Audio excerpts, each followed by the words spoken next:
नमस्कार. 2 कप बेसन पीठ लिधं. कढईमा 1 कप गावरान तूप टाकी लिधं. गरम होईना का 1 खोबरान वाटी किशी लिधी 100 ग्रॅम. तिनं किस टाकीसन 1-2 मिनिट परतायल्यो. 2 कप आती बेसन पीठ टाकी लिधं. मस्त खमंग भुजिल्यो आणि ते मध्यम आचवर लालसर.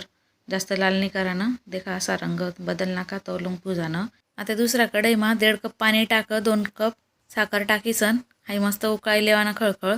आपलं एक तारी पाक तयार होईना का मग थोडासा रंगन पाव चमचा इलायची पावडर टाकी देवा. असं बेसन भाजेलं होतं ती कढई गॅसवर ठी देवानी बारीक आचवर आणि थोडा थोडा पाक टाकीसन हाई मस्त घट्ट करलेवानं 2-4 मिनिट.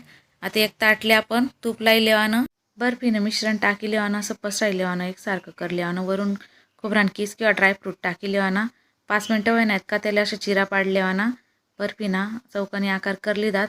5-10 मिनिट माही मस्त सेट होई जास. गरमागरम आपली बेसननी बर्फी तयार शे. कशी वाटणी कमेंट करा. ते सबस्क्राईब करा.